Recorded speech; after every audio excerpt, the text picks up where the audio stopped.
ভেঙে দিয়ে পুড়িয়ে দিয়ে সব পুড়িয়ে দিয়েছে। এবার তখন ও ছুটে পালাচ্ছিল, আমার হাজবেন্ড ওই অবস্থায় আবার ওকে ছুটে গিয়ে ধরে, আর আমি প্রত্যেক গ্রামবাসীদের চিৎকার করে ডাকতে থাকি। তারপরে পুলিশ আসে, পুলিশ এসে টোটাল মন্দিরটাকে দেখলো না, এসে আগে এসে যাকে বাঁধা হয়েছে তাকে আগে গিয়ে ছাড়ানোর ব্যবস্থা করছে। আমাদের মানে কথায় অশান্তিতে তারপরে উনি মন্দিরটাকে দেখতে এলো, তারপরে আইসি এলো, মানে পুলিশ ফোর্স এলো। টোটালটা যেন আমরাই অন্যায় করেছি হিন্দু হয়ে, টোটালটা আমরাই অন্যায় মানে হিন্দু হয়ে জন্মানোটাই পাপ।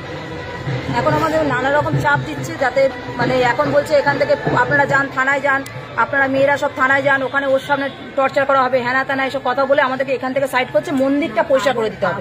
ওরা এখন এই মুহূর্তে চাইছে আমাদের মন্দিরটা পরিষ্কার করে দিতে। আমাদের মন্দিরটা দেখুন কি অবস্থা করেছে, দেখুন আমাদের মন্দিরের কি অবস্থা, পুরো জ্বালিয়ে পুরো তছনছ করে দিয়েছে।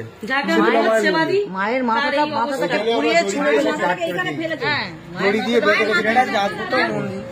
এখানটায় যারা মুসলিম লোক যে আমাদের এসে ভেঙে দিল, যে ধরা পড়েছে তার নাম কিছু বলেছে? আক্তার মোল্লা। ভেঙে দেওয়া হয়েছে, পুলিশ তা এসে হনন করে এসে তাকে ছাড়াচ্ছে, আগে মন্দিরটা না দেখে তাকে ছাড়াচ্ছে। আগে যেগুলো আমি তাদেরকে বলাইতে পুলিশের সঙ্গে ওর নাম জিজ্ঞেস করা হয়েছিল, ও বলেছে যে আমার নাম দেখাচ্ছে না। ও যত পকেটের মধ্যে সমস্ত কিছু অস্ত্রপাতি ভিতরে ঢুকিয়ে রেখেছিল। ট্রেনে আমরা পুলিশকে বলছি আপনি বার করুন, হাত চেপে চেপে রেখেছে। আমি বার করুন আগে ওখানে। এই যে ছেলেটা ছিল তার এখান থেকে চালাও করে দিতে পারে, তার তো ওদের ঝাপটে বাপটে ধরেছিল। হঠাৎ করে এই সমস্ত এখনো পুলিশ আমাদের ইয়ে দিয়ে রেখে দিয়েছে, মানে চোখে চোখে রেখে দিয়েছে। আমরা কি করি না করি সেই পদক্ষেপ দেখার জন্য পুলিশ দাঁড়িয়ে রেখেছে। আমরা এসব পরিচ্ছন্ন ছুটি করে ফেলেছি। পুড়িয়ে ওখানে ওই ফেলে দিয়েছে।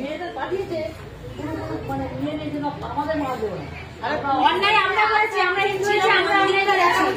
পুলিশ মন্দিরটা না দেখে আগে গিয়ে যে ক্রিমিনাল তাকে ধরে নিয়ে চলে যাচ্ছে।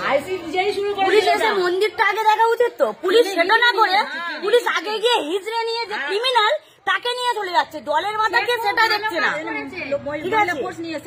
হ্যাঁ, আর আমাদেরকে মারার জন্য আমরা কোন রাজ্যে বাস করি আমরা দেখে নিই না, আমাদেরকে মারার জন্য মহিলা পুলিশও এসে গেছে। তাদের বাধ্য হয়ে আমাদেরকে মারার জন্য আমাদের হিন্দুদের সুরক্ষাটা মহিলা পুলিশ ফোর্স এসেছিল, আমরা বলাতে ওনারা চলে গেছে। কিন্তু ওরা লাস্ট ওটা দাঁড়িয়ে ছিল, এখন মনে আছে আমরা কোনো সুরক্ষিত নয়, এখনো দাঁড়িয়ে আছে।